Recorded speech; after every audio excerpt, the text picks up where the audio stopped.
So, ISTQB Agile Tester, syllabus provided by ISTQB for the last few years. It is preparing the candidates to become testers in an Agile project. So I'll start by a little bit talking about myself, just short introduction more than what Daniel just said. I've been in software testing since 1996. I started as a tester, and soon enough I became a team leader.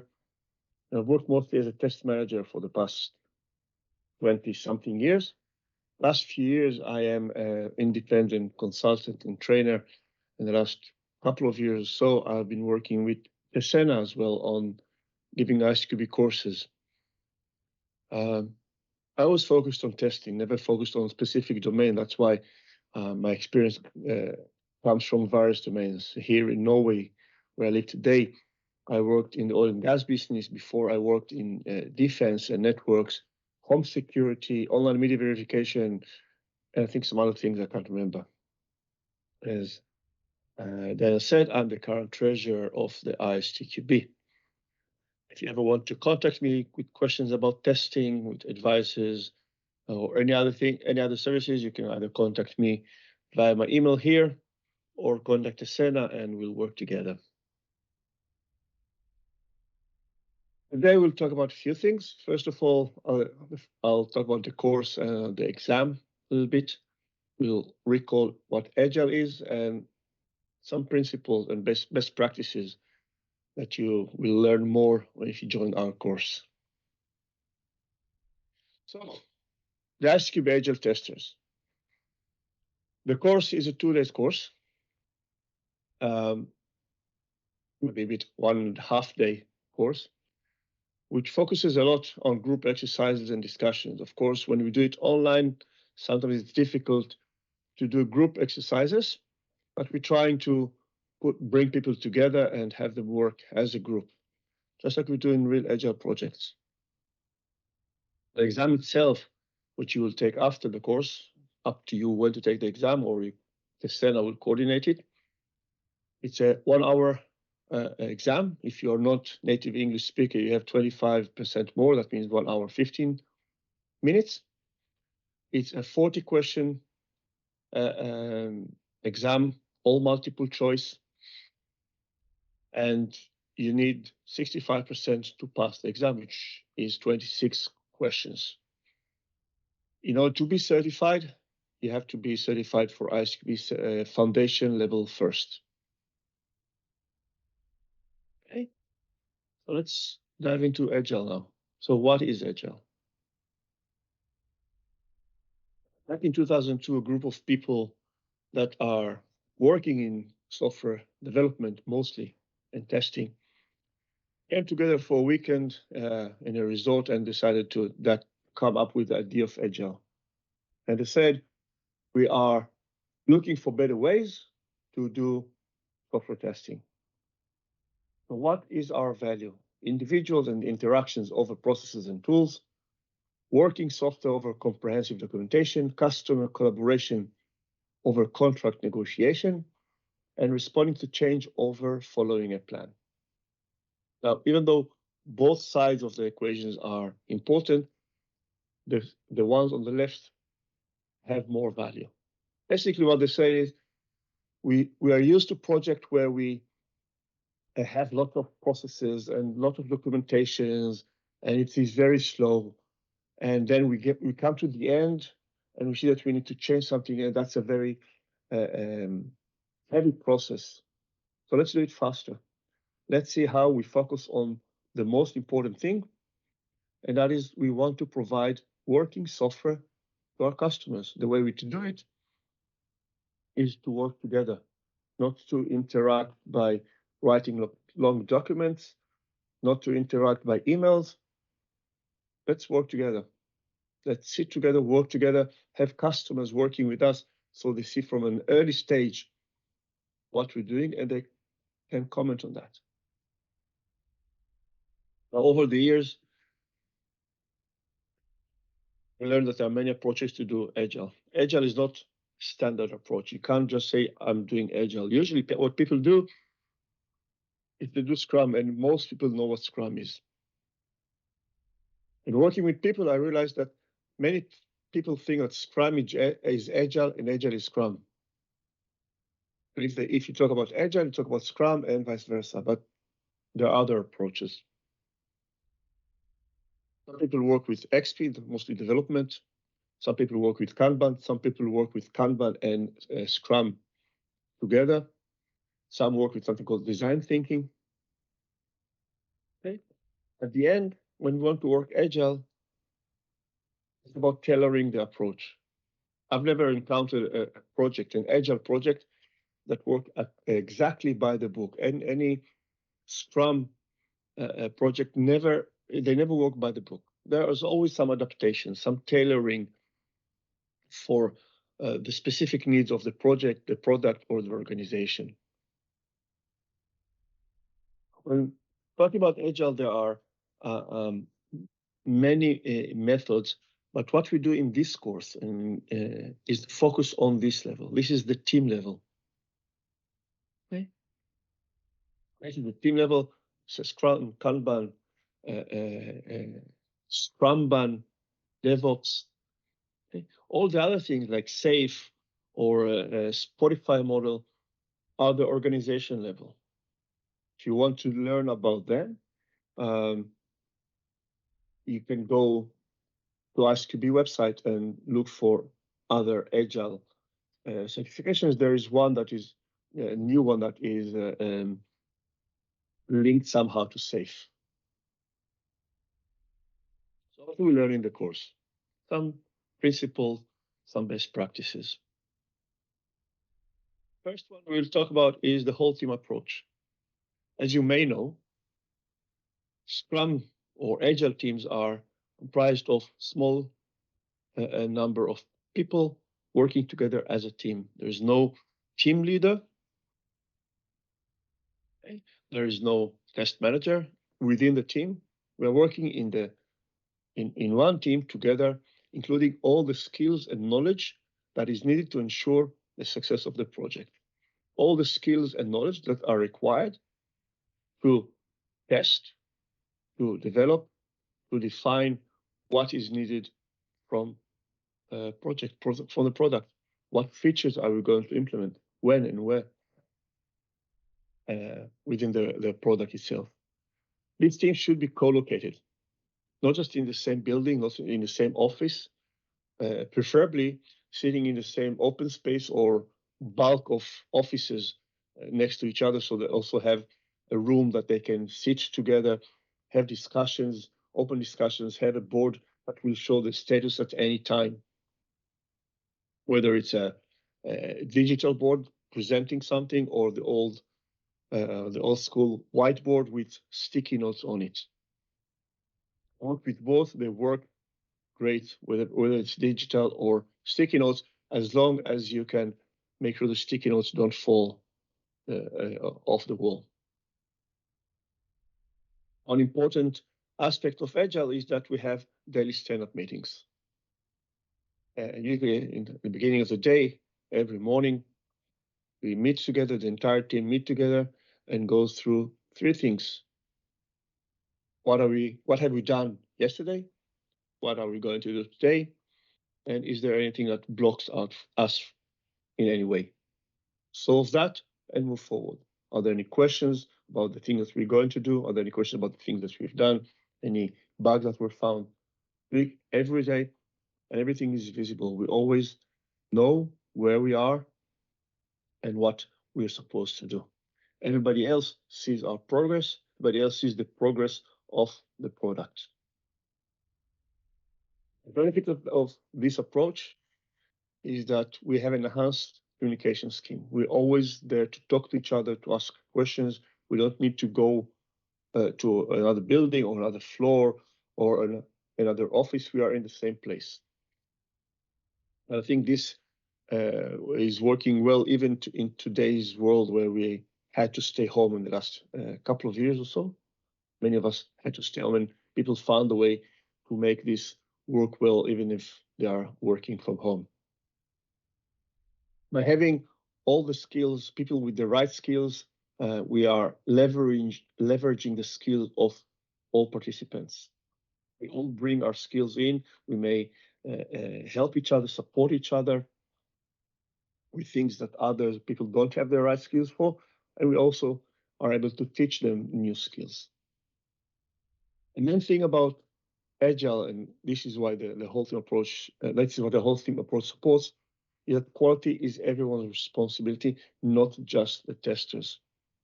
Even though I don't always agree that testers own the responsibility for quality, at least it's something that everybody think that testers are responsible for the quality. Okay. And last thing is we're working together. There are not teams here. It's one team working together towards a shared goal, and our shared goal is to produce a viable, a high-quality product to our customers. With the whole team approach, come the power of three. The team needs to be built from three types of employees or workers. We have the developers, of course, that will write the code. We have the testers, will test it, and the business representatives. They are the ones that will help us define what should be in the product, the user stories, the priorities, the acceptance criteria.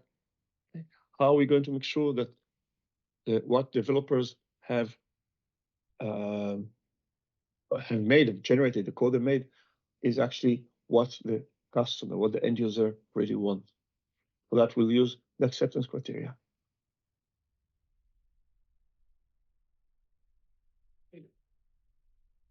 The benefit of this is the early feedback and frequent feedback. We are working together in short iterations. So first, we have the quick feedback internally.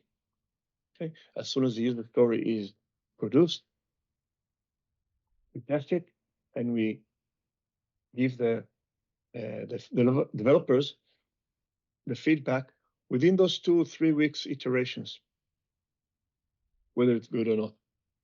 Since the user stories are small packages, then it's quite easy to make these rounds quickly within that cycle. Development test within 2 weeks, until at the end of the 2 weeks, if everything goes well, or 2 or 3 weeks, 4 weeks, if everything goes well, we can deliver to our customers a working product, something they can actually install and start working with.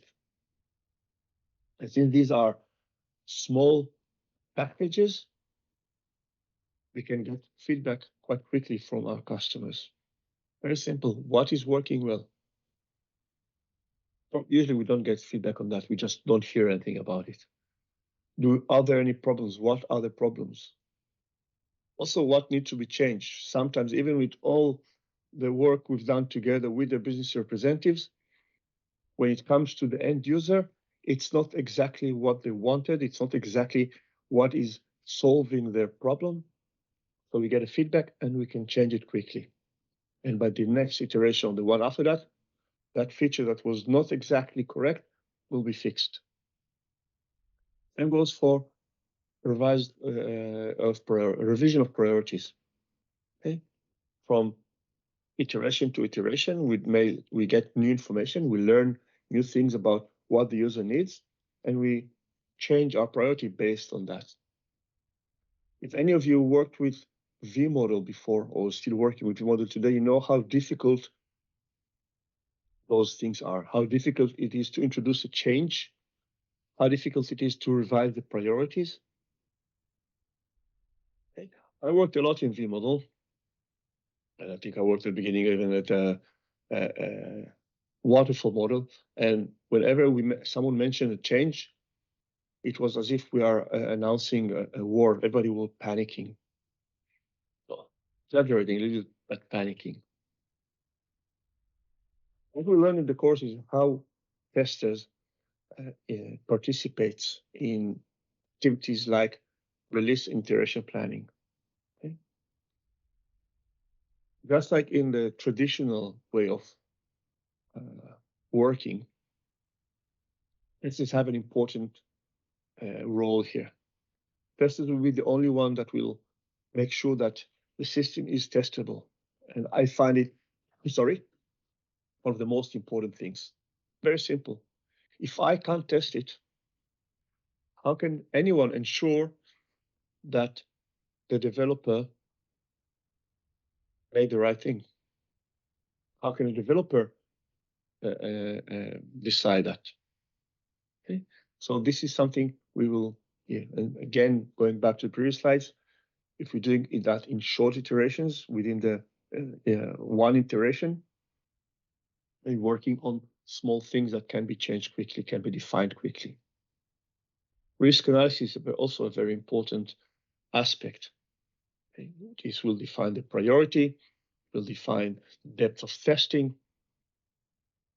the order of testing, the order of user stories to be developed, estimation of test effort for the iterations and for the entire release,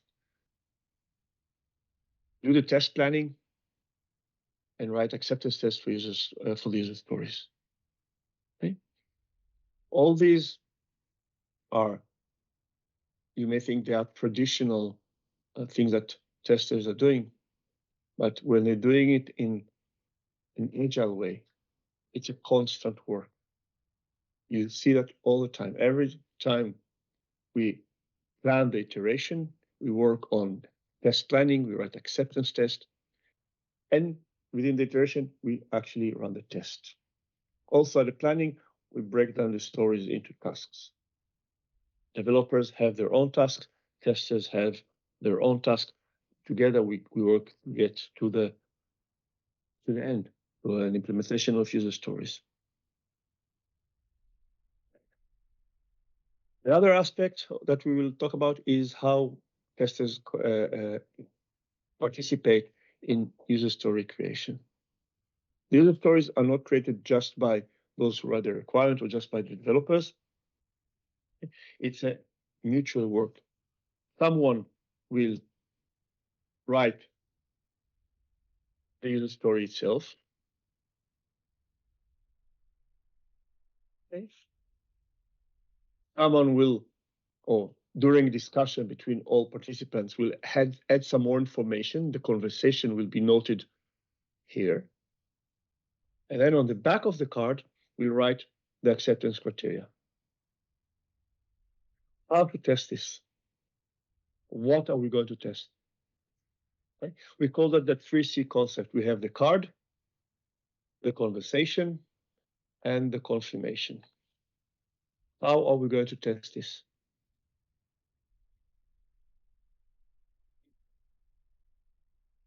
One other thing that is very important in Agile, and I know in Agile project it is done much more than it is done in VM model or projects, is retrospective meetings. Testers will participate in retrospective meetings. When I teach other courses about how to test manager course, for example, I put a lot of emphasis for test managers. Whatever you work with, whatever project you work with, do a retrospective at the end of the project. Get your team to understand a few things, and I'll go through them in a second. The same goes with Agile. At the end of the iterations, all participants meet and they ask themselves 3 things. What went well? And those things we should continue doing in our future iterations. What should we stop? What did not go well? And we should not continue doing. Okay. Things like things that broke the iteration, things that stopped us from producing things. The last thing is, what things should we improve and start doing? All these together will make us better in the next iteration. That's why it's very important to go through them. We'll talk about that. We'll learn how to participate, what things to consider when we are participating in retrospectives. Risk management, regression risk management is the most important thing here. Starting from iteration 2, we have a risk for regression. A risk that the system that we already produced will fail, will break, because we add new features and they interact with the old features that we deliver to the customers. This interaction may not always succeed because of many issues. So we want to make sure that the old features are not breaking. Maybe we made some changes in the old feature in the new iterations because of comments we got from the users. So we want to make sure that even the change keep the feature work as it's supposed to, and we fix defects. And when we fix defects, something we cannot change is that fixing defects will introduce new defects or will unveil old defects that were hidden in our code. One of the important aspects that we can implement when we work in Agile is extensive automation for regression tests. What else do we need to know?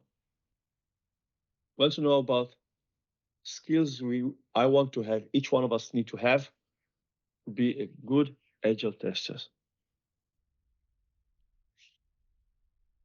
What skills do we have? What skills should we have? Well, if you want to know that, I recommend you join our course and learn about it. Okay. Our next course is on 26th of May, and as far as I know, there are still some spots available. If you want to join the course, I'll tell you at the end of the presentation where to go. Other things we'll discuss in the course are test-driven development, acceptance test-driven development, behavior-driven development, all our methods for development that involves testing, the test pyramid, testing quadrants, historical testing, and the role of a tester, and of course, tools that we're going to use in testing. So please join now. Okay. Contact Daniel. It has to go on events@tesena.com and join the course. The course will be online. I will be giving it from the same spot I am now. Still, sadly, but hopefully in the future, I'll come over to Prague and run the course with you. Thank you for being here. If you have any questions, please write them in the chat and I'll look for the chat and see if you have any questions.